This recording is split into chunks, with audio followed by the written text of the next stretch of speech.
आप सब की ओर से परम पूज्य गुरुदेव जी से विनम्र प्रार्थना करता हूँ कि हम लोगों को अपने आशीर्वचन से अनुग्रहित कर हम लोग पर कृपा करें। परम पूज्य गुरुदेव जी की जय हो। जय मां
सप्तमी और अष्टमी के संयुक्त संध्या बेला में उपस्थित हैं। चैत्र शुक्ल पक्ष के प्रतिपदा के दिन से यह अनुष्ठान प्रारंभ होता है और भारतीय संस्कृति के अनुसार प्रतिपदा के प्रथम दिन सारा साल का नया वर्ष शुरू होता है।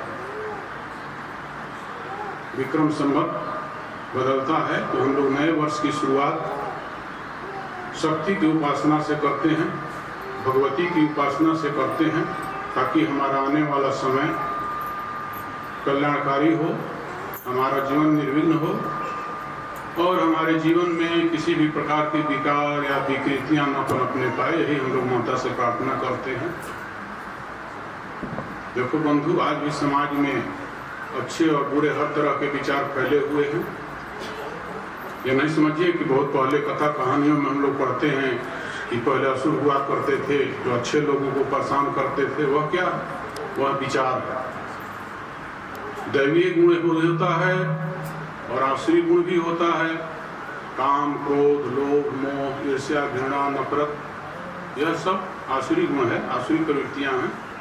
प्रेम, दया, करुणा, सहनशीलता, शील, संयम, सतर्कता, यह सब दैवीय गुण होता है। तो हम लोगों को यह प्रार्थना करना है कि हे माता, हमारे अंदर से इन आसुरी प्रवृत्तियों को बाहर निकालिए, उसमें हमारी मदद कीजिए। दैवीय गुण को हम लेकर अपने आगे के जीवन यात्रा करना चाहते हैं। तो यहीं से उपासना होता है और यहाँ से जो हमारे नए वर्ष का शुरुआत भी होता है। लेकिन सबसे पहला चीज होता है हमारे जीवन में कि हम पूजा, प्रार्थना, ध्यान, धारणा, अनुष्ठान, अरे अभी तो 9 दिन तक लगातार कर रहे हैं, लेकिन हम सालों भर इतना समय नहीं दे सकते हैं। तो कम से कम सुबह शाम के रूप में हमको करना चाहिए। लेकिन इसके लिए आवश्यक है कि हमारा जीवन समयबद्ध होना चाहिए। जिसका जीवन समयबद्ध नहीं होता है वह जीवन में सफलता बहुत देर से अर्जित करता है। ना आपका उठने का समय है, ना आपका सोने का समय है, ना आपको टहलने का समय है, ना आपको ध्यान धारणा करने का कोई समय है। किसी चीज का अगर समय सुनिश्चित नहीं है तो आपको बहुत कठिनाइयों का सामना करना पड़ सकता है। इसलिए पहला कर्तव्य है कि अनुष्ठान का शुरुआत यहीं से होता है। यहाँ तो आश्रम प्रांगण में आप लोगों को शिक्षा मिल रहा है, प्रशिक्षण ले रहे हैं कि सुबह 5 बजे घंटी बजता है, आप लोग जग जाते हैं और अपने आगे की दिनचर्या में संलग्न हो जाते हैं। घर में भी मनुष्य के पास नियम होना चाहिए, एक समय होना चाहिए कि हम इतना बजे उठेंगे, प्रतिदिन उतने ही बजे उठिए। इतना से इतना हम टहलना घूमना करेंगे, इतने बजे तक स्नान, ध्यान, धारणा, पूजा करेंगे, इतना बजे नाश्ता करेंगे। उसके बाद अपना जो भी आपका कार्य है नित्य प्रति का उसको करने में लग जाइए। फिर शाम को हम इतना बजे घर वापस आएंगे, फिर हम कुछ देर तक ध्यान, धारणा, पूजा करेंगे या स्मरण करेंगे, 5 मिनट 10 मिनट जो कुछ भी समय हो। रात्रि का प्रसाद तुम ही निवेदित भोजन करें, प्रभु प्रसाद पट भूषण धरें। जो कुछ भी घर में प्रसाद बनाइए उसको भगवान को अर्पित कीजिए। जो भी आपके पूजा रूम में जिस देवी देवता की आप उपासना करते हैं, उससे क्या होता है, उसका गुण बढ़ जाता है, वह प्रसाद हो जाता है। और वहाँ भोग अर्पित नहीं करते हैं, सीधे खाते हैं तो वह भोजन होता है। भोजन में कई प्रकार का दोष हो सकता है, लेकिन प्रसाद अर्पित हो जाता है तो उस अन्न के सारे दोष समाप्त हो जाते हैं। वह हमको अच्छा मन देता है, अच्छा रक्त, अच्छा मेधा, अच्छा शक्ति प्रदान करता है। इसीलिए हम लोगों के लिए कहा गया कि जो भी है आप सब भगवती को अर्पित कर दीजिए। यहाँ तक कि अपना पट, वस्त्र और गहना भी अर्पित करके ही जो है स्वीकार करना चाहिए, तो वह प्रसाद के रूप में हो जाता है। और उसको ग्रहण करके रात्रि विश्राम कीजिए। देखिए रात्रि में आपको बहुत अच्छा नींद आएगा, गहरे नींद में सोएंगे, निद्रा देवी का विशेष कृपा रहेगा, सुबह उठेंगे तो आपके जीवन में ताजगी रहेगा। तो समयबद्ध जीवन होना चाहिए पहला नंबर, तभी आप साधक बन सकते हैं और साधना की शुरुआत कर सकते हैं। ताकि जो है हमारे जीवन में, नहीं तो जिसका समयबद्ध जीवन नहीं होता है वही समय से कहीं पहुंच भी नहीं पाता है। मैं भी देखता हूँ, आप कहीं समय ले लिए, इतना बजे आएंगे, चाहे आश्रम हो, मंदिर हो या रेलवे स्टेशन हो, जहाँ भी आपको जाना हो, या किसी बड़े आदमी के पास या किसी अपने मित्र के पास समय लिए, आप वहाँ नहीं पहुँच पाते हैं क्योंकि आपका जीवन समयबद्ध नहीं है। आप लेट से पहुँचते हैं, लेट से निकलते हैं, वहाँ समय से लेट पहुँचते हैं, फिर वहाँ आप सफाई देते हैं, कहीं रास्ते में लेट हो गया, रास्ते में कुछ ऐसा मिल गया, जाम मिल गया, गाड़ी गड़बड़ हो गई। ये सब करने से क्या होता है, हमारा नुकसान होता है। क्या नुकसान होता है कि हम जिसके पास समय मांगे हैं वह हमारे लिए प्रतीक्षा कर रहा है।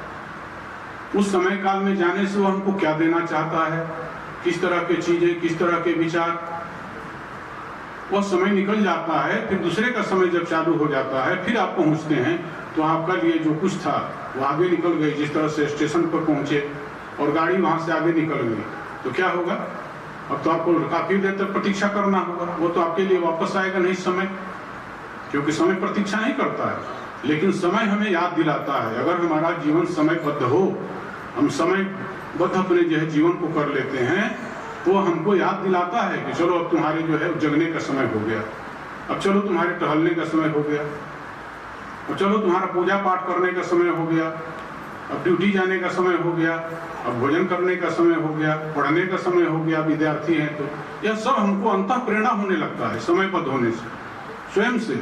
यह बहुत बड़ा चीज होता है कि अंतः से प्रेरणा हो कि आप इस काम को करो, ये तुम्हारा समय का मांग है। तो मनुष्य उसमें फिसलता नहीं है, भटकता नहीं है। नहीं तो कहीं भी चाय के दुकान में, कहीं भी राजनीतिक चर्चा करने में, गपशप मारने में आप लोग बैठ के बहुत अपना समय बिगाड़ लेते हैं। यह मनुष्य जीवन बहुत मूल्यवान समय है, इसके मूल्य को समझना है और इसके एक एक क्षण को जो है सदुपयोग करना है। क्षण त्यागे कुतो विद्या, कण त्यागे कुतो धनम। कहा गया है कि क्षण क्षण का जो परित्याग करता है वह विद्वान नहीं होता है, ज्ञानी नहीं होता है, और कण कण का जो परित्याग करता है वह धनवान नहीं होता है। हमारे क्षण क्षण का उपयोग करना चाहिए, तब इस मनुष्य जीवन के मूल्य को समझ सकते हैं। यह मनुष्य जीवन बंधु भोगने के लिए, भोगने के लिए, विषयों को भोगने के लिए नहीं मिला है। यह भोग हमारे अपने को उपकार करने के लिए मिला है। भगवान श्री राम मर्यादा पुरुषोत्तम जी अपने सभी नगरवासियों को बुलाकर स्वयं कहते हैं, यही तन कर फल विषय न भाई, स्वर्गहु स्वल्प अल्प दुखदाई, नर्तन पाए विषय मन देही, पलट सुधाते सठ बिसलेही। इस तन का जो है यह उपयोग नहीं है स्वर्ग और की प्राप्ति, विषय की प्राप्ति, विषय को भोगना या स्वर्ग तक पहुंचना, यह हमारे जीवन का लक्ष्य नहीं है। अरे इस पृथ्वी के तो सुखों को आप देख ही रहे हैं, स्वर्ग का सुख भी इससे बहुत ज्यादा नहीं होता है, वह भी अंत दुखदायी होता है, उसका भी अंत दुखदायी होता है। यही तन कर फल विषय न भाई, स्वर्गहु स्वल्प अंत दुखदायी। स्वर्ग में भी आप जाते हैं पुण्य को भोगने के लिए, आपका पुण्य समाप्त हुआ तो वहां से नीचे ठेल दिए जाते हैं, फिर अपने जगह पर नीचे आ जाते हैं, तो वह भी दुखदायी है। इसलिए स्वर्ग नरक से आपको ऊपर उठकर अपने जीवन का कल्याण करने के लिए क्या करना है, मोक्ष की प्राप्ति। हमारे जीवन का अंतिम लक्ष्य मोक्ष की प्राप्ति है। हमारे ऋषियों ने कहा ना, 4 प्रकार का पुरुषार्थ, अर्थ, धर्म, काम और मोक्ष। तो इसको जो है तो धार्मिक तो होना है, पहले धर्म है, फिर अर्थ है, फिर काम है, फिर मोक्ष है। तो धर्म के मार्ग से चलना है, लेकिन यात्रा को समाप्त कहाँ करना है, मोक्ष तक। ये नहीं कि धर्म तो करते करते धन में ही जाकर फंस गए, धन को ही अपने जीवन का सर्वस्व समझ लिए और उसी में अपना सारा जीवन मूल्यवान समय चला गया, तो भी हमको मोक्ष नहीं मिलेगा। मोक्ष नहीं मिलेगा तो फिर 84 लाख जोनियों में हमको भटकना होगा। इसलिए बंधुओं, कि 84 लाख जोनियों के भटकाव से दूर होने के लिए, इस भव सागर से बाहर होने के लिए, इस भव सागर इसको कहा गया, जिस संसार में हम रह रहे हैं इसको भव सागर कहते हैं। भव माने दुख, यह दुख का सागर है। इससे पार होने के लिए हम लोग को क्या करना होगा, मोक्ष रूपी परम शांति को प्राप्त करने का प्रयत्न करना चाहिए। इसको भव सागर क्यों कहते हैं, क्योंकि यहाँ पर जो है जितना भी सुख है वह दुख से मिश्रित है। कोई भी ऐसा सुख नहीं है जिसमें दुख न मिला हो। अपने इंद्रियों के माध्यम से, जैसे विषय कितने हैं, 5 विषय है, शब्द, स्पर्श, रूप, रस, गंध। ये 5 विषय है बाहर में जिसको हम इंद्रियों के माध्यम से ग्रहण करते हैं। यही साधन है सुख लेने का, लेकिन यह सब दुख से मिश्रित है। जिस प्रकार से शब्द है, शब्द का आनंद किससे मिलता है आपको, कर्ण से। खूब सुंदर आवाज होता हो, मधुर ध्वनि हो रहा हो, संगीत हो रहा हो जो आपको विशेष प्रिय हो, तो आपको बहुत आनंद आता है। आपकी कोई प्रशंसा करता है तो आपको बहुत आनंद आता है। आपके लड़के बच्चे घर वालों की प्रशंसा होती है तो आपको बहुत अच्छा लगता है। लेकिन अगर आपको निंदा होता है तो फिर दुख होता है। या कोई गलत न्यूज आपको मिल जाता है, भाई आपका रिश्तेदार बीमार हो गए या उनको चोट लग गया, दुर्घटना हो गया, तो आपको काफ़ी दुख होता है, काफ़ी आघात लगता है। यह शब्द के माध्यम से सुख भी मिलता है, दुख भी मिलता है। इसी प्रकार से स्पर्श के माध्यम से भी दोनों की अनुभूति होती है, रस के माध्यम से भी। जैसे आपको स्वादिष्ट भोजन बहुत अच्छा पसंद है, मीठा अच्छा पसंद है, खूब प्रिय है आज, लेकिन वही समय काल पाकर अगर आपको शुगर रोग हो गया तो आपके लिए अप्रिय है, आपके लिए दुखकर है, दुखदायी है। तो कोई भी बाहर ऐसा वस्तु नहीं है जो सदैव ही प्रिय हो। वही वस्तु कभी प्रिय लगता है, कभी प्रिय लगता है। अभी शीतल हवा चले, गर्मी के दिन में हम लोग बैठे हैं, हमारे त्वचा को स्पर्श करता है तो हमको बहुत अच्छा लगता है। शीतल जल मिल जाए तो बहुत अच्छा लगता है।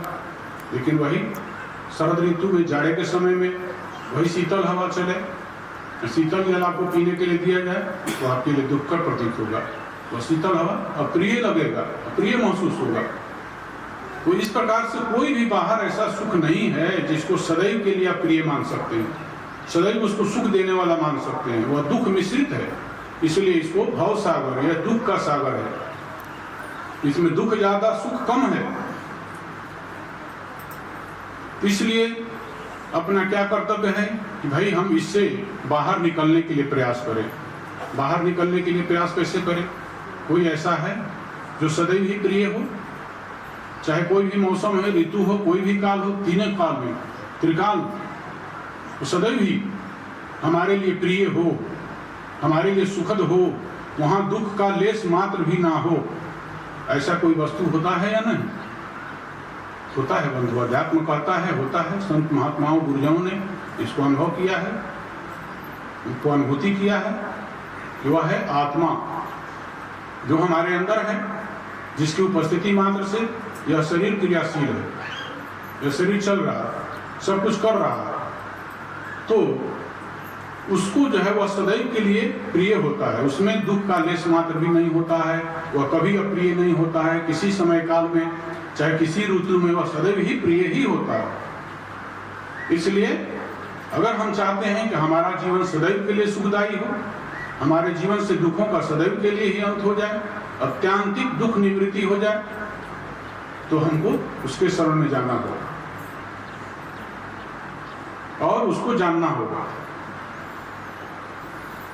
परमात्मा ने हम लोगों को 5 ज्ञान इंद्रिय दिया। ज्ञान इंद्रिय क्यों दिया? कि तुम उन विषयों का अनुभव कर सको। ये जो मैंने विषय बताया, शब्द, स्पर्श, रूप, रस, गंध, इसको इंद्रियों द्वारा, ज्ञान इंद्रिय जो है, 5 ज्ञान इंद्रिया, 5 कर्म इंद्रिया होता है। तभी हम ज्ञान इंद्रियों की बात कर रहे हैं। यहाँ कान है सुनने के लिए, त्वचा है स्पर्श करने के लिए, नेत्र है देखने के लिए, जीवा है रस लेने के लिए, और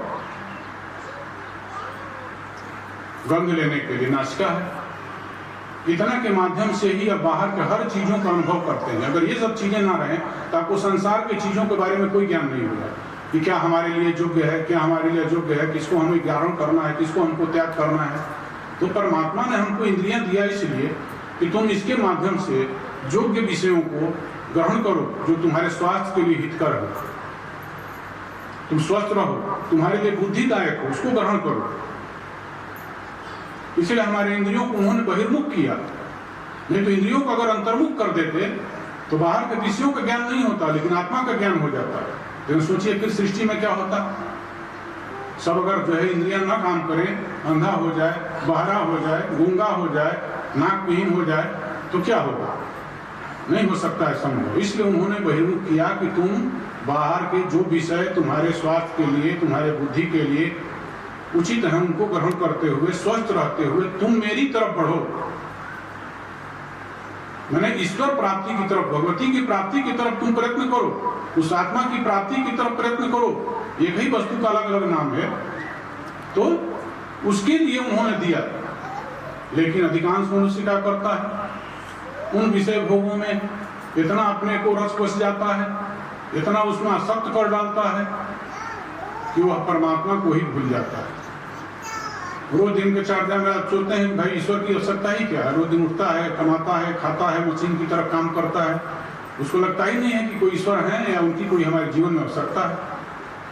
जब तक उसको सब तरह के जो है व्यवस्था मिलते रहे, इंद्रिय सुख मिलते रहे, लेकिन जब उसको धक्का लगता है, जब चोट पड़ता है, तब फिर उसको लगता है कि नहीं, कोई ना कोई ऐसी सत्ता है जिसकी शरण में जाना चाहिए, हमको उससे प्रार्थना करना चाहिए, तभी हमारे दुख समाप्त हो सकते हैं। इसलिए बंधुओं, तब वह सोचता है, उधर जाने की कोशिश करता है, अन्यथा वह भूला हुआ रहता है। तो इस तरह का जीवन नहीं होना चाहिए। कुछ कम लोग ऐसे होते हैं जो सत्संग में गए हैं, स्वाध्याय करते हैं, संत महात्मा गुरुजनों के सानिध्य में बैठने उठने का उनको अभ्यास है। ऐसे लोग जानते हैं कि विषयों से सब कुछ नहीं होता है। वो विषयों से दूर होकर आत्मिक सुख, आत्मिक शांति के लिए थोड़ा देर जरूर प्रतिदिन अभ्यास करते हैं। प्रतिदिन हमारा अभ्यास भी होना चाहिए। मैं यह नहीं कह रहा हूं कि आप अपने कर्म को परित्याग कर दीजिए।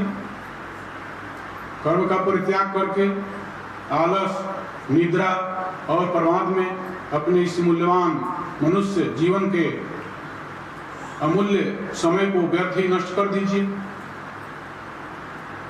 मेरा कहना यह है कि आप कर्म कीजिए, लेकिन ईश्वर प्राप्ति के लिए भी कर्म करना है। जो भी आप कर्म करते हैं,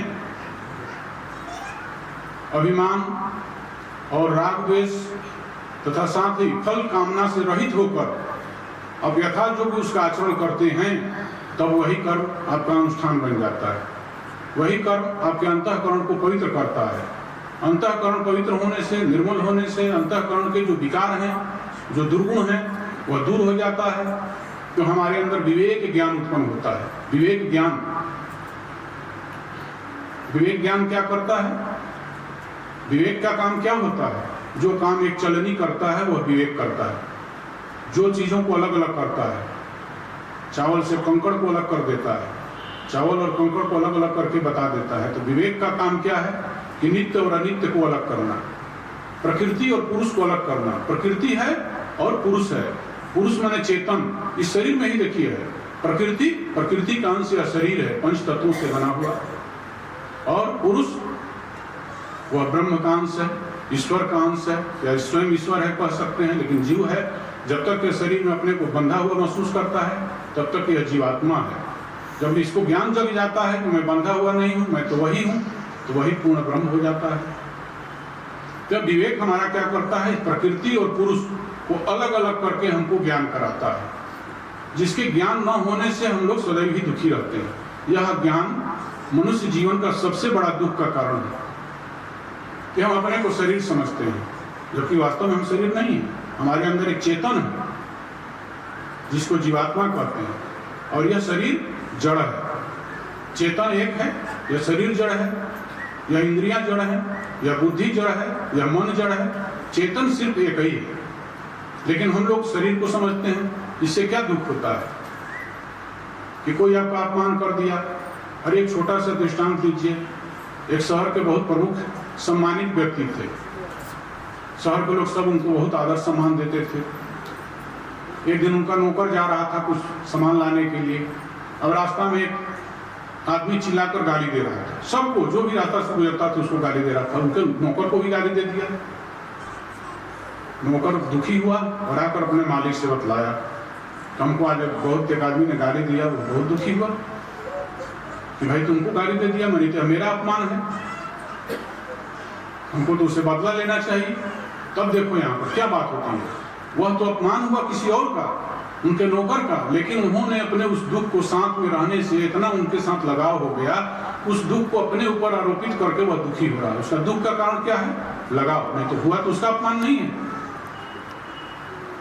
इसी प्रकार से हम लोग जो है, जो कुछ भी हमारा अपमान कोई करता है, अगर हम जा रहे रास्ते से आपको कोई गाली दे दिया, आपको तो नहीं दिया, वह आपके चेतन को तो नहीं दिया है, शरीर को दिया है। लेकिन आपका शरीर उस चेतन के साथ रहते रहते इतना जो है दोनों में घनिष्ठता हो गया है तो हमारा अज्ञानता के चलते हम उसका आरोप उस चेतन पर कर लेते हैं और हम दुखी हो जाते हैं। इस सत्य का ज्ञान हो जाए कि मैं वह नहीं हूं, तो बहुत से दुखों का हम अंत कर सकते हैं। इससे आप जा रहे हैं, आपको कोई जो है नशा पीने वाले गाड़ी रास्ता में तो खड़े कर देते ही रहते हैं, उसने कुछ वक्त ही रहते हैं। अब आपको चिल्लाया, अब कोई मजबूत आदमी है तो खड़ा होकर सोचता है कि हम इसके साथ भाई अब पूछें क्यों तुमने हमको भाई गाली दिया, हमने तो कुछ नहीं किया।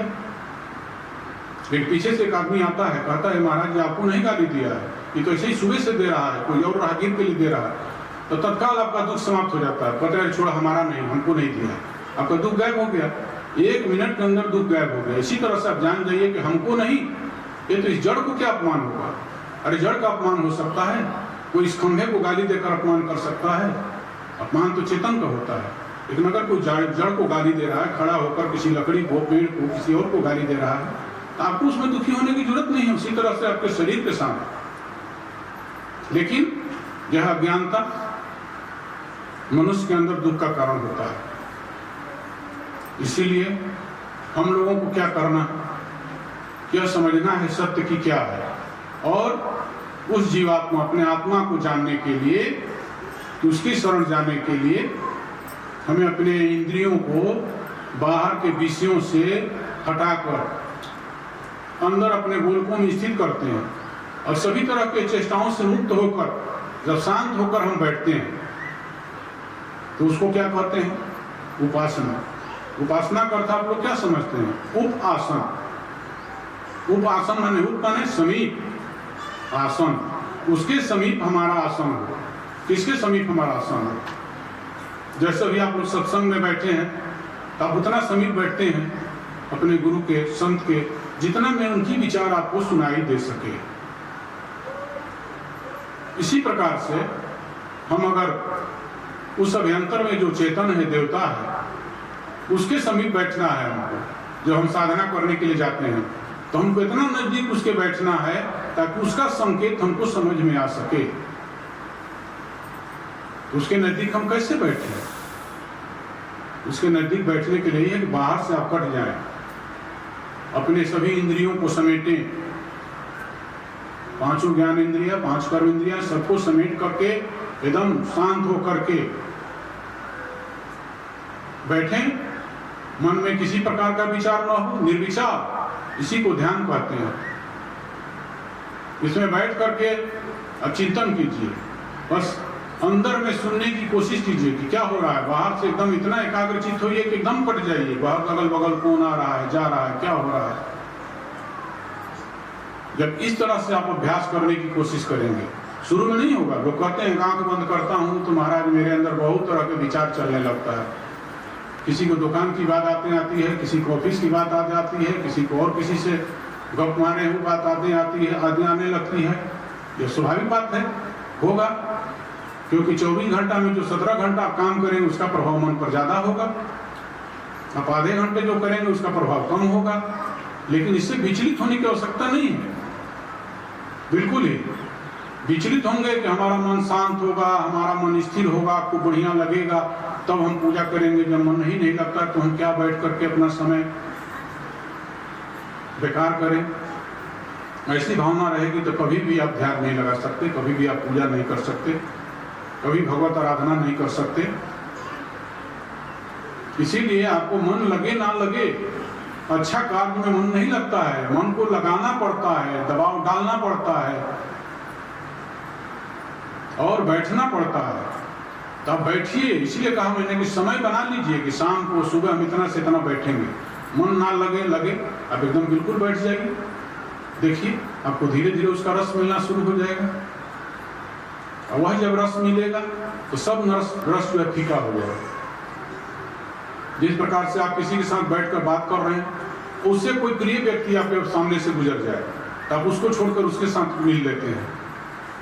उससे बात कर रहे हैं, उससे भी और कोई प्रिय आत्मिक व्यक्ति आपसे मिल जाए तो उसको छोड़कर उससे जाकर आप बात करने लग जाते हैं, वो अपने आप छूटते जाता है। इसी प्रकार से जब आप शांत होकर के, एकांत होकर के, मन मस्तिष्क को खाली करके आप चुपचाप बैठने का अभ्यास करेंगे और अंदर से उसके सानिध्य का रस मिलने लग जाए, तो फिर बाहर से अपने आप आपको सब कुछ फीका महसूस होने लगेगा। फिर बार बार आपको लगेगा कि अरे थोड़ा बैठ लेते हैं भाई, वो तो अजब ही आनंद है, उसका अलग ही रस है। वह रस तो इस संसार में मिल ही नहीं सकता, किसी भी विषयों के रस से भिन्न है। तो इस तरह से निरंतर अभ्यास, बिना अभ्यास के संभव नहीं है। एक दिन का यह योजना नहीं है, यह तो बहुत लंबा है, कहा भी नहीं जा सकता है कि एक जीवन में उसको प्राप्त करेंगे कि अगला जीवन भी फिर लेना पड़े कि और भी लेना पड़े। ऐसे हुआ है, बहुत लोगों के साथ हुआ है। लेकिन यह है कि हम चलना शुरू कर दें तो हमारा जो जो कदम जाएगा उसके नजदीक जाएगा, और हम चलते चलते चलते जहां पर भी छूट गए, अगला बार हम फिर हमारा आगमन होता है, फिर हमको जीवन मिलता है, तो फिर हम उससे आगे की यात्रा प्रारंभ करते हैं। ये नहीं कि फिर शुरू करते हैं। जैसे कोई किताब आप पढ़ रहे हो, किताब पढ़ते पढ़ते सो गए, जब आपको नींद खुलती है तो जहाँ तक पढ़ चुके हैं आपको ज्ञान हो जाता है, उसके आगे ही पढ़ना शुरू करते हैं, फिर से शुरू नहीं रिपीट करते हैं। इसी प्रकार से हम जीवन में अभ्यास कर रहे हैं, अभ्यास करते करते हमारा जीवन का आखिरी हो गया, फिर हमको जीवन मिलेगा तो हमको पता रहेगा कि कहाँ तक हम यात्रा कर चुके हैं, उससे आगे चलेंगे। यही कारण है कि आप देखिए कितने ऐसे संत महात्मा हैं जो बचपन से ही घर का परित्याग कर देते हैं, 7 साल में 8 साल में। जैसे महापुरुष अघोरेश्वर जी ने ही 7-8 साल में ही अपना घर का परित्याग कर दिया। कैसे? पूर्व में ये चल चुके हैं, साधना कर चुके हैं, इनको बोध हो गया उतना उम्र में ही यह सब संसार मिथ्या है, यह मृग मरीचिका है, यहाँ का सुख कुछ नहीं है, यह हमें आनंद नहीं दे सकता है, यह हमें दुख देगा, वेदना देगा, क्लेश देगा। इससे दूर होने के लिए हमें मार्ग खोजना है, और वह खोजने के लिए निकल पड़े। वह मार्ग मिल भी गया, और उसी मार्ग का हम सभी लोग प्रचार प्रसार, उन बातों का स्मरण चिंतन करके जो भी क्षणिक हमको भी आनंद उसमें मिल रहा है, हमको मार्ग भी मिल रहा है, एक दिशा भी मिल रहा है उस महापुरुष के विचारधारा के अंतर्गत, उसकी छत्र छाया में आगे बढ़ने का।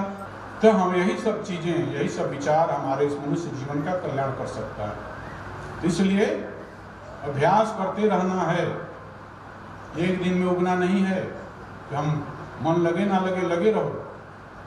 जितना भी शांत होंगे उतना ही उसके संकेत समझेंगे। जब उसकी संकेत हमको समझ में आ जाए बंधु, तो फिर हमको कहीं भटकने की जरूरत नहीं है। वह तो हर चीज का उत्तर देने के लिए तैयार है। कुछ भी प्रश्न करो, शांत होकर बैठिए, आपको प्रश्न का उत्तर मिल जाएगा अपने अंदर से कि हमको यह काम करना चाहिए, नहीं करना चाहिए, हमको इधर जाना चाहिए, नहीं जाना चाहिए, हमको क्या करना चाहिए, नहीं करना चाहिए, सब चीज का उत्तर है। लेकिन उत्तर लेने के लिए हम तैयार नहीं हैं। कहते हैं कि अरे ये तो कलयुग आ गया है महाराज, ये तो बहुत गड़बड़ समय है। ऐसा नहीं है। कलयुग तो और ज्यादा कल्याण करने वाला समय होता है।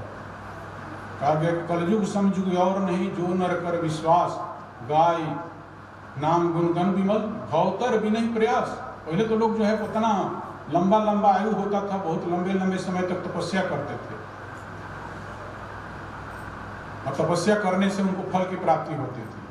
और तपस्या का फल मिलता है, चाहे कोई भी तप करे। देखिए असुरों ने भी तपस्या किया, उसको भी देवता लोगों को देना पड़ता है। जब आप तप करेंगे, बैठेंगे, ध्यान करेंगे, जप करेंगे, पाठ करेंगे, उसका फल तो आपको मिलेगा ही, वह निष्फल नहीं जा रहा। हम तो कह रहे हैं उसका साक्षात्कार होने में जितना समय मिले, लेकिन तत्काल में तो आपको फल मिलेगा। जो आप पूजा करेंगे, बैठकर ध्यान कर रहे हैं, पूजा कर रहे हैं, जप कर रहे हैं, उसका फल अगले जीवन में मिलेगा, ये नहीं, उसका तो मिलेगा। देखिए असुरों ने तपस्या किया, भले ही उसका उन्होंने दुरुपयोग किया, मनुष्य ने, संत ने उसको पाया तो उसको सदुपयोग किया। वो राष्ट्र के निर्माण में, देश के निर्माण में, मनुष्य के निर्माण में, समाज के कल्याण में वे अपनी शक्ति को लगाते हैं, खपाते हैं। और असुर लोग जो कुछ वरदान पाते हैं वो तो क्या करते हैं, लोगों को परेशान करने के लिए, अपने स्वाभिमान के लिए, अपने अहंकार के लिए, अपने विषय वासना के लिए, भोग के लिए लंबी आयु चाहते हैं। जितना भी मांगे हैं सबका निष्कर्ष निकालेगा तो सब लंबी आयु मांगता है, हमारी मृत्यु ही ना हो। अरे मृत्यु ना हो तो क्या करोगे? बस भोग विलास करोगे? क्या तुम भगवान का भजन करोगे? भोग विलास करने के लिए मांगते हैं कि लंबी आयु हो। अरे इतने ही भोग में तो शरीर जीर्ण शीर्ण हो जा रहा है बंधु, जर्जर हो जा रहा है। यह क्यों जर्जर हो रहा है? भोगों के चलते। जो संयमी होता है उसमें इतना का जो है रोग पैदा नहीं होता है। जो संयम के साथ खाता हो, संयम के साथ रहता हो, नशा आदि विकृतियों से दूर हो, सत्पुरुषों के वचनों पर चलने वाला हो, असत्य से, हिंसा से, अस्तेज चोरी से, ये सब से जो है वंचित हो और शील और सदाचार का पालन करते हुए जीवन जीने वाला व्यक्ति हो, तो वह कभी जल्दी उसका शरीर जीर्ण नहीं होता है। जब तक रहता है स्वस्थ रहता है। तो साधना का फल मिलता है, सबको मिला है। तपस्या के सामने देवता लोग झुक जाते हैं, न चाहते हुए भी उनको देना पड़ता है, बाध्य होते हैं देने के लिए। इसलिए आप भी तप कीजिए, अपने थोड़ा सुख सुविधाओं को परित्याग करके घंटा 2 घंटा प्रतिदिन कीजिए। देखिए आपके जीवन में भी उसका फल मिलेगा, आपका भी तनाव दूर होगा, आपको भी आत्मानुभूति होगा और उस रस की अनुभूति होगा। लेकिन आप तो बैठने के लिए तैयार नहीं है, करने के लिए तैयार नहीं है, समय नहीं है आपके पास, काम भी नहीं है। क्या करते हैं भाई? आप दिन भर मेहनत करते हैं, किस लिए मेहनत करते हैं? सुख के लिए। आप जानते ही नहीं कि सुख की परिभाषा क्या है, सुख है किस में। आप कम संसाधन में उससे ज्यादा सुखी हो सकते हैं अगर आप में संतुष्टि रहे। और संतोष के लिए कहाँ है? संतोष बाहर की वस्तु नहीं होता है, संतोष किसी में नहीं होता है। कोई भी आपको गाड़ी मिल जाए, बढ़िया साधन मिल जाए, खूब मेहनत करके आपने गाड़ी खरीद लिया, 10 लाख की गाड़ी खरीद लिया, 20 लाख की गाड़ी खरीद लिया, चढ़कर जा रहे हैं, बड़ी खुश हैं आप। 5 दिन 10 दिन चढ़े, आपके बगल से वो 20 लाख गाड़ी वाला गुजर गया तो लगता है इसमें हम कब चढ़ेंगे। अब गाड़ी खरीद लिए, चढ़ रहे हैं, लेकिन अब दुखी हो गए। फिर वो मिल गया तो उससे भी और है। गाड़ियाँ तो रोज निकल रही हैं, महंगा से महंगा गाड़ी। ये तो इच्छाएं हैं, इच्छाओं का अंत नहीं है, अनंत है। सभी इच्छाओं को जब तिरोहित करेंगे तब आप में संतुष्टि होगा। संतुष्टि हो जाएगा तो जो भी मिल गया है, चढ़ेंगे तो सोचेंगे कि जो ईश्वर की कृपा से जो कुछ भी प्राप्त हो गया यही मेरे लिए ठीक है। जो मेरे साथ हो गया, सोचिए वह सब उस अज्ञात को मालूम है, उस भगवती को मालूम है जिसकी हम उपासना करते हैं, जिसका हम स्मरण करते हैं, जिसका हम चिंतन करते हैं, जिसका हम ध्यान करते हैं, सब उसको मालूम है। फिर भी अगर मेरे पास यह समस्या बन के आ रहा है तो इसके पीछे मेरा कोई हित होगा, मेरा कोई कल्याण होगा, ऐसा सोचिए। इसमें संतुष्ट रहिएगा, आपके अंदर में हलचल नहीं होगा, विक्षेप नहीं होगा, अविश्वास नहीं होगा, श्रद्धा नहीं डगमगाएगा। नहीं तो आदमी का डगमगा जाता है कि ये कैसे हो गया, अरे हम इतनी बड़े पूजा उपासना करने वाले व्यक्ति हैं। पूजा उपासना करता है, लेकिन हर व्यक्ति अपनी अपनी हिसाब से, अपनी अलग अलग भावना के हिसाब से अलग अलग लक्ष्य रख कर करता है।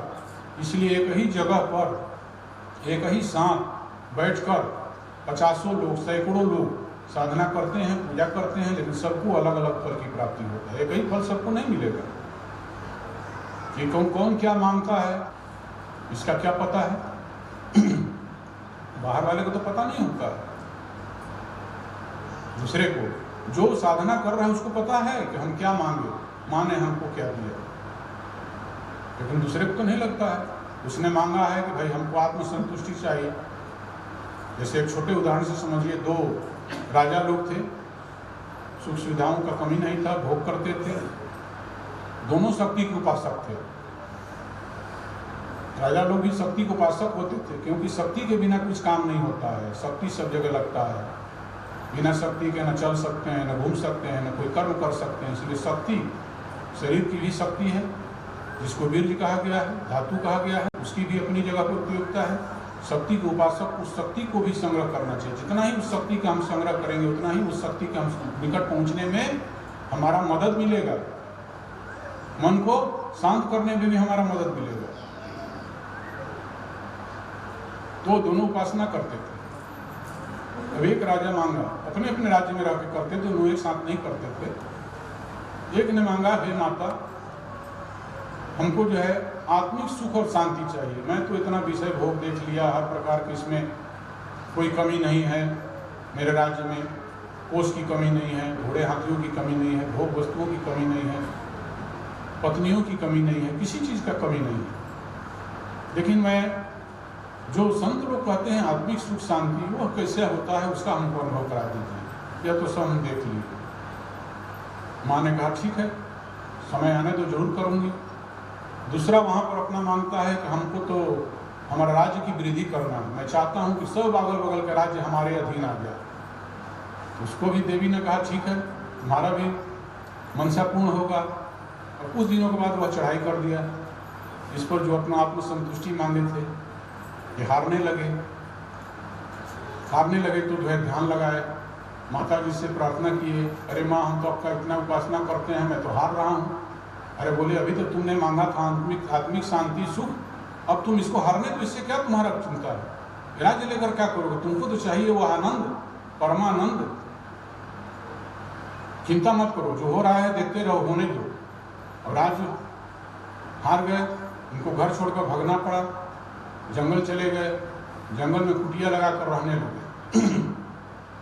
अब वहाँ पर बैठे ध्यान लगाए तो एकदम इनका ध्यान सटीक लग गया। वह माँ का आशीर्वाद मिला और इनको लगा कि वाह, जो आनंद हमको अभी मिल रहा है इस झोपड़ी में, जमीन पर घास पर बैठ करके, ये तो आनंद हमको महल में आज तक नहीं मिला। जो ये कंद मूल खा लेने से जिस आनंद की अनुभूति मुझे हो रही है, अपने महल के स्वादिष्ट भोजनों से तो मुझे कभी नहीं हुआ। वह बड़ा तृप्त और आनंदित हो गया।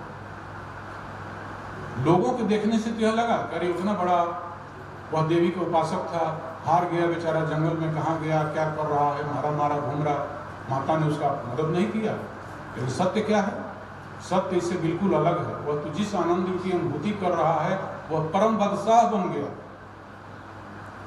चाह गई चिंता गई मनवा बेपरवाह, जाको कछु न चाहिए वो जग शहंशाह। इस संसार में बादशाह कौन है? जिसके अंदर कोई इच्छा न हो, इच्छा ही नहीं है, और आपके पास करोड़ों रुपया है, और 1 करोड़ से ज़्यादा 1 लाख बेसी वाला जो आपकी इच्छा पैदा हो गई, आप उसकी पूर्ति नहीं कर सकते हैं। 1 करोड़ के अंदर की इच्छा जगह तक आप पूर्ति कर सकते हैं। इसलिए इच्छाओं का अंत नहीं है। तो कितना भी धन संपत्ति हो जाए, मनुष्य जो है उन इच्छाओं को पूर्ण नहीं कर सकता है, और उसको दुख पे आना ही रहेगा। जाको कछु न चाहिए, चाह चली गई, चिंता चली गई, और सब तरह की इच्छाएं समाप्त हो गई। तो वह चाहे उसके पॉकेट में 10 रुपया न हो, वह एकदम बादशाह की तरह आनंद के साथ बैठा रहता है। बाजार से गुजरता हूँ, खरीदार नहीं हूँ। संसार में रहता हूँ पर कर्जदार नहीं हूँ।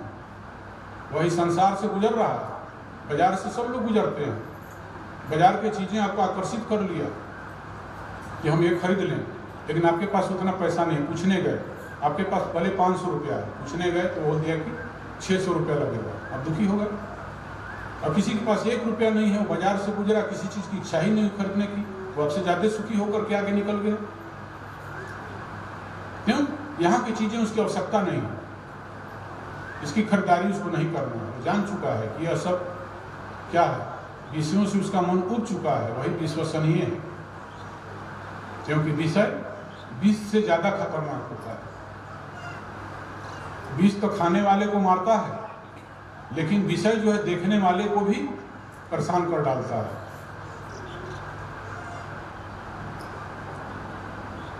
एक विषय एक व्यक्ति को, लोगों को मार देता है। किसको? पुरंग मतंग पतंग मीन भृंगा नरः पंचम भी रंचितः किम। देखो, हिरण को मधुर शब्द उसके जान के लिए जो है घातक बन जाता है। हाथी के लिए स्पर्श का सुख उसके जीवन को नष्ट कर देता है। मतंग के बाद मीन, मछली रस के चक्कर में पड़कर, स्वाद के चक्कर में, जीव के चक्कर में पड़कर कटिया में फंसकर अपना जान गंवा देती है। और भंवरा सुगंध के चक्कर में, नासिका के चक्कर में पड़कर अपना जीवन समाप्त कर देता है, इस फूल से उस फूल में रस चूसते हुए। तो कहते हैं कि इतने लोग जो है एक एक विषय के चक्कर में अपना जान गंवा दिए। तो हे मनुष्य, तुम तो 5 में जकड़े हुए हो, तुम्हारी रक्षा कैसे होगी? तो मनुष्य 5 विषयों में जकड़ा हुआ है। पंच भी रंचितः किम नरः। इसलिए बंधुओं, यह विषय भी विष के तुल्य होता है। इसलिए इसका जो मात्रा जितना स्वास्थ्य के लिए आवश्यक है उतना ही मात्रा में रहना चाहिए हर विषय को। और जो परमात्मा ने विशेष कृपा करके यह मनुष्य जीवन हम लोगों को दिया है, किस लिए दिया है कि तुम अपने जीवन का कल्याण करो। वो इसलिए नहीं दिया है कि इसको पा करके तुम और ज़्यादा से ज़्यादा विषयों के भोग में लग जाओ। और भोग करते करते फिर क्या होगा, फिर उसका परिणाम बहुत बुरा होता है। चाहे संसार का कितना भी महान व्यक्ति हो, कितना भी नाम वाला, जस वाला, वैभव वाला, अधिकार प्राप्त व्यक्ति हो, मरने के बाद उसको कर्मानुसार क्या होता है, सूकर कुकर जोनियों में, कीट पतंग आदि जोनियों में संतापपूर्ण असुरों की जोनियों में, नरकों में भटकना पड़ता है। क्योंकि 84 लाख जोनी की सब यही तो है, भटकना पड़ेगा। अगर हम इसी जीवन में अपने आप के शरण जाकर, अग्रेश्वर महाप्रभु कहते हैं कि अपने आप की शरण जाओ। अपने आप की शरण क्या है, अपने चेतन,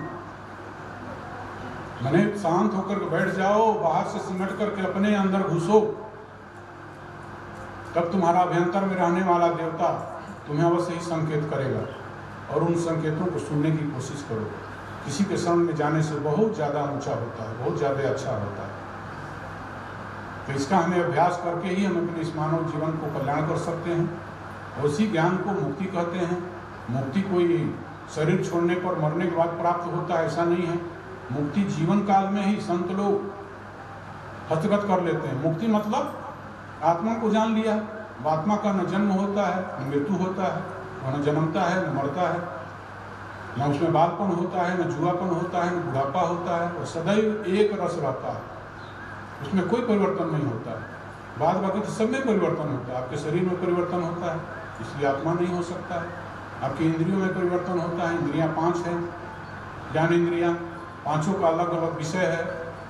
कोई सुनता है, कोई देखता है, कोई स्वाद लेता है। तो क्या है, 5 आत्मा तो नहीं हो सकता इस शरीर में, एक ही है, इसलिए इंद्रियां आत्मा नहीं हो सकता। मन में बहुत तरह के बार बार एक ही दिन में कितने तरह के भाव पैदा होते हैं, बार बार उसमें कि मैं ज्ञानी हूँ, मैं ध्यानी हूँ, मैं सुखी हूँ, मैं दुखी हूँ, मैं जुआ हूँ, मैं बालक हूँ, मैं वृद्ध हूँ। ये सब भाव उत्पन्न जो होता है तो उसमें परिवर्तन होता है, इसलिए वह भी नहीं है। बुद्धि भी वह नहीं है, क्योंकि बुद्धि में भी अपना कोई शक्ति नहीं होता है, अपना आसमान नहीं होता है। वो तो क्या करते हैं, इंद्रियां देख करके हमारे अंदर भेजती हैं। जैसे नेत्र ने किसी को देखा, वह अपना भेज दिया अंदर। कहाँ भेजा, हमारे बुद्धि के पास भेजा। बुद्धि उसके संस्कार को संग्रहित कर अपने पास रख लेता है। किसी सुगंध को भेजा, उसको भी रख लेता है। फिर बहुत दिन बाद उसी आदमी से आप भेंट होता है तो आंख देखता है, फिर उसके पास भेजता है तो वहाँ से जवाब बुद्धि देती है कि फलाना आदमी तो है, तुम एक दिन मिले थे, यह गंध फलाने फूल का तो है, एक दिन तुम सूंघे थे। बुद्धि अंदर से हमको भेजती है, जो इंद्रियां भेजती हैं उसको संग्रहित कर रखता है और अंदर से फिर इनके पास भेजता है। वो अपने आप में स्वतंत्र, अपने आप में कोई उसके पास शक्ति नहीं है।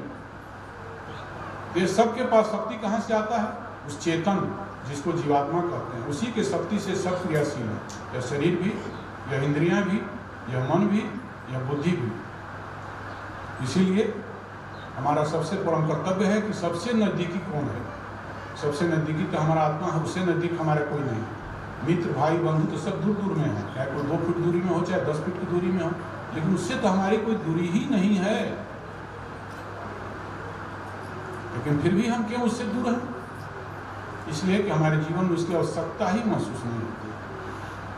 जिस दिन उसकी आवश्यकता महसूस होने लग जाए कि हाँ भाई कोई है जिसको हमारे जीवन में आवश्यकता है, जिससे हम मिलकर अपने सारे दुखों का अंत कर सकते हैं, जिससे मिलकर हम सारे सुखों की अनुभूति कर सकते हैं, एक सुख को मिलकर, जिस एक से मिलकर सारे अनजान को जाना जा सकता है, जिससे एक से मिलकर पाकर जिस एक को सारे अनपाए हुए को पाया जा सकता है। जिस एक के ज्ञान से, जिस एक के मिलने से सब कुछ हो जाता है, उस एक से मिलने के बजाय में आप अनेक से क्यों मिलना चाहते हैं, अनेक इंद्रियों से क्यों सुख लेना चाहते हैं?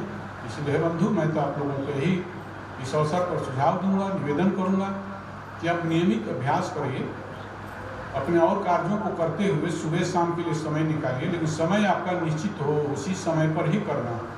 किसी दिन 6 बजे, किसी दिन 7 बजे, किसी दिन 8 बजे, किसी दिन 9 बजे, ऐसा करेंगे तो आपको अंदर से नहीं प्रेरणा नहीं मिल पाएगा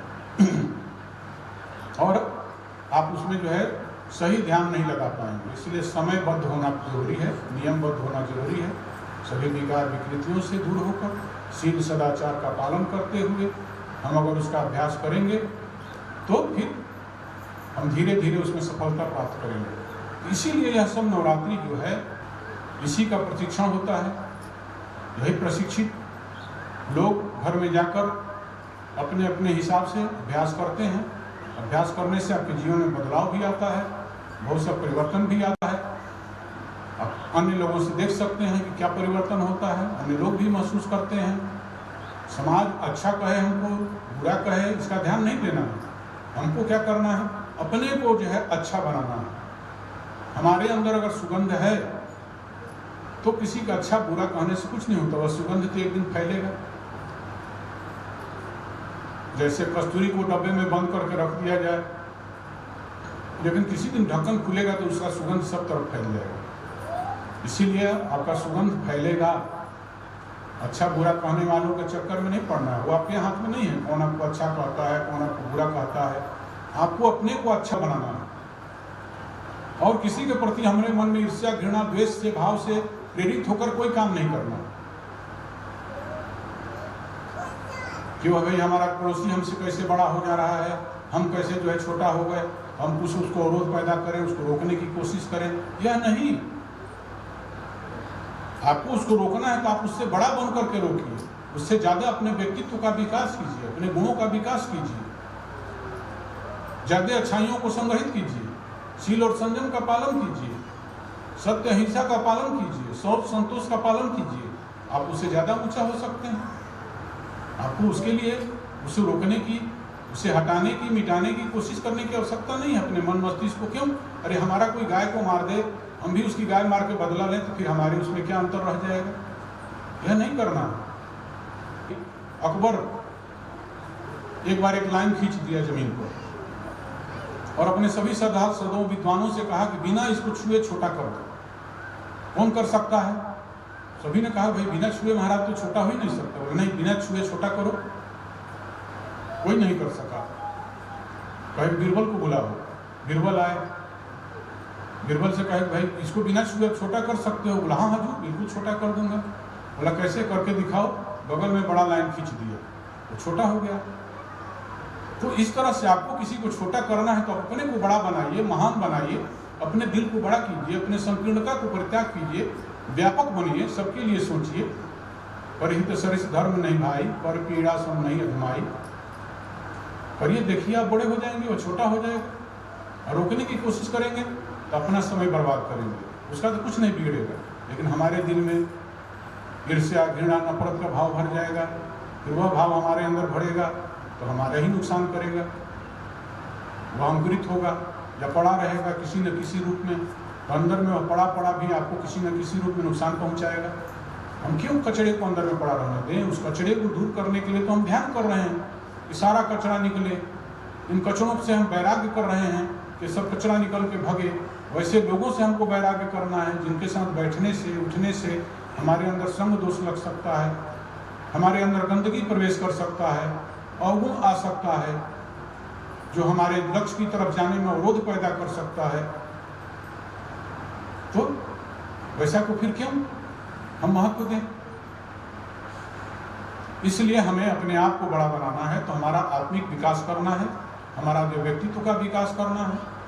हमें अपने आप को सारे गुणों से धीरे धीरे परिपूरित करना है और उस भगवती से ही प्रार्थना करना है कि हे माता, आप इन गुणों को हमारे अंदर प्रवेश कराने में मदद करें। आप हमारे अंदर किसी तरह की ये सब आसुरी प्रवृत्तियाँ प्रविष्ट ना हो सकें। यही तो देवी का भी संग्राम है। महिषासुर संग्राम क्या है? असुरों के संग संग्राम क्या है? यही तो है कि जो मानव को नुकसान करने वाले विचार हैं उनके विरुद्ध संघर्ष। वह किसी व्यक्ति के विरुद्ध लड़ाई थोड़ा है, विचारधारा की लड़ाई है। राम और रावण का भी लड़ाई विचारधारा की लड़ाई थी। रावण जो है शांति को भंग करना चाहता था, राम जो है समाज में शांति को स्थापित करना चाहते थे, इसलिए वे संघर्ष कर रहे थे। और विभीषण ने भी जो है अपने भाई को समझा रहे हैं कि देखो भाई, काम क्रोध मद लोभ नाथ नरक के पंथे, ये सब नरक के रास्ते हैं। इसीलिए काम के वशीभूत होकर, क्रोध के वशीभूत होकर, मद अहंकार के वशीभूत होकर जो आपने उस शांति को उठा करके लाया है चोरी चोरी, हे भ्राता आप इसको वापस कर दीजिए, शांति बना रहेगा, हमारे भी कुल की सुरक्षा होगा। सब परिहरि रघुवीर ही भजहु भजहि जहि संग, सबको परिहार करके, सबको छोड़ करके आप उसी परमात्मा की भजन कीजिए जिसको सभी संत लोग भजते हैं। इसे दुश्मनी करना आपके लिए ठीक नहीं है। वह भी विचारधारा ही की लड़ाई है बंधु, वहाँ किसी व्यक्ति से उनका क्या था? तो समाज के शांति के लिए लड़ रहे हैं, संघर्ष कर रहे हैं, अपना क्या है? वो तो जहाँ भी रहते अपने आप में मस्त रह सकते थे। उसी तरह से संत लोग भी विचारधारा के विरुद्ध ही संघर्ष करते हैं, आपको सजग करते हैं, सतर्क करते हैं, उससे लड़ने की आपको प्रेरणा देते हैं कि तुम्हारे अंदर जो विचारधारा घुसकर तुमको कुंठित कर रहा है, जो विचारधारा घुसकर तुमको जो है अच्छाइयों से दूर कर रहा है, दुख की तरफ ठेल कर ले जा रहा है, बंधन की तरफ ठेल कर ले जा रहा है, तुम मुक्त नहीं हो सक रहे हो, खुले मन मस्तिष्क से उस आनंद की अनुभूति नहीं कर रहे हो जिसके लिए तुम मनुष्य जीवन पाए हो। इसी के लिए तो वह भी प्रयास करते हैं आपके साथ और आपको सभी प्रेरित करते रहते हैं, प्रेरणा देते हैं। और मानना न मानना तो आपके हाथ में है, वो क्या कर सकता है? वैद्य तो औषधि न देगा, गुरु तो जो है क्या करेगा? पथ्य देगा, बतलाएगा। उसका सेवन आप नहीं करेंगे तो वह क्या करेगा? दीपक जलाएगा, रखेगा। अब नेत्र बंद करके चलेंगे तो क्या होगा? ठोकर तो लगेगा, पर फिर भी वह अपना कर्तव्य करते ही रहता है, निराश नहीं होता है। संत गुरु निराश नहीं होता है और जानता है एक न एक दिन कर 100 आदमी मिले, कम से कम 5 तो सुधरे, चलो 95 नहीं तो 5 ही सही, 5 के तो जीवन को रास्ते पर लाना है। क्यों? वो अपने गुरु के आदेश का पालन कर रहा है। गुरु का विचारधारा का प्रचार करना शिष्य का प्रथम कर्तव्य होता है। पहले स्वयं उसको अपने आप में आत्मसात करे, स्वयं उन गुणों को अपने आप में ग्रहण करे और उसके बाद लोगों के बीच उसको वितरित करे। यह उसका जो है होता है गुरु के प्रति उसका ऋण का भुगतान। गुरु का बहुत बड़ा ऋण होता है, उसका भुगतान आसानी से नहीं हो सकता। और क्या क्या हमारे लिए सोचता है, क्या क्या करता है, जो एक पिता अपने पुत्र के लिए नहीं सोचता उससे ज़्यादा वह सोचता है। हम कितना महान बनाते हैं हमारे पास आने वाले को कि कोई उसके पास गलत निगाह से उंगली ना उठा सके, उसके सारे बुराइयों को दूर कर उसको स्वच्छ, निर्मल और शांत चित्त वाला व्यक्ति कैसे हम बनाते हैं, उसको अंदर से रस भी मिले और बाहर से लोग उसकी प्रशंसा भी करें। इसी में वह अपना भी हित समझता है, उससे उसका कोई स्वार्थ नहीं है। बस वह उसका उद्देश्य है कि समाज के भटके हुए गुमराह लोगों को पथ दिखलाना है, पथ पहुंचाना है। आगे किस पथ पर चल के भाई तुम ठोकरों से बचोगे, तुम परेशानियों से बचोगे, तुम सभी तरह के वेदनाओं से बचोगे, सुख आनंद की अनुभूति करोगे। तो उसका मार्ग क्या है? उसका मार्ग यही है, नियमित अभ्यास और अपना समयबद्ध जीवन। अपने समय जीवन को समयबद्ध कीजिए, समय से उठिए, समय से सोइए, हर काम समय से कीजिए, एक ही समय से प्रतिदिन कीजिए। देखिए इससे कितना आपको लाभ शुरुआत होता है। और निरंतर अभ्यास करना है, सुबह शाम दोनों समय हो सके तो बहुत ही अच्छा, लेकिन दोनों समय ना हो सके तो एक बार करना 24 घंटे में अनिवार्य मानिए। यह भी मेरे जीवन का अंग है, बहुत आवश्यक है, इसके बिना हमारा जीवन अधूरा है। यह सब बाहर में जो देख रहे हैं यह सब कभी भी विलीन हो सकता है, लेकिन वही है जो सदैव ही हमको हर दुख सुख में साथ देता है, देते रहेगा। अब समय हम लोगों का कह रहा है कि आगे का कार्यक्रम करना है, पूजा का कार्यक्रम समय होने वाला है। बस ज़्यादा न कहते हुए आप लोगों में बैठे हुए उस भगवती को प्रणाम करता हूँ, आत्माराम को प्रणाम करता हूँ, आप लोगों से विदा लेता हूँ छोटे से कीर्तन के साथ। जय हो, जय हो।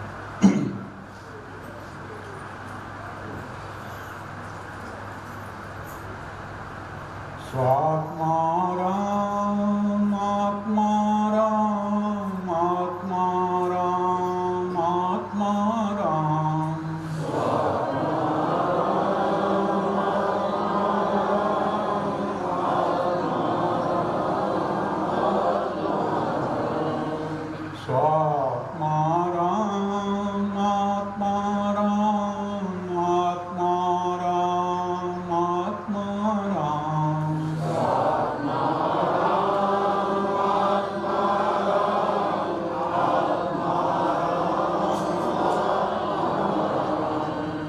स्वात्मा राम आत्मा राम आत्मा राम आत्मा राम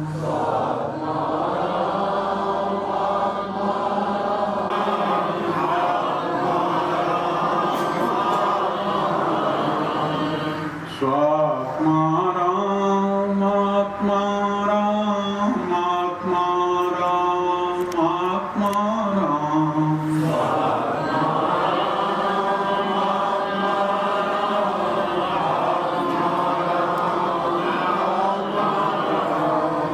स्वात्मा राम आत्मा राम आत्मा राम आत्मा राम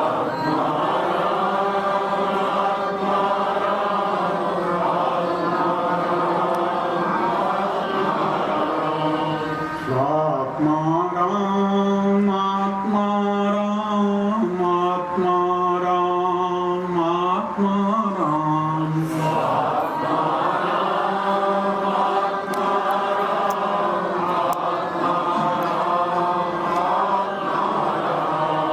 स्वात्मा राम आत्मा राम आत्मा राम आत्मा राम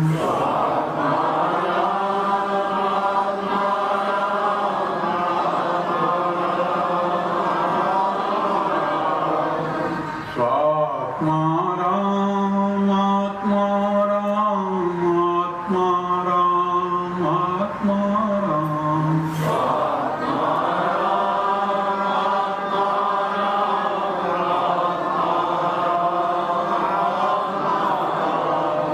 स्वात्मा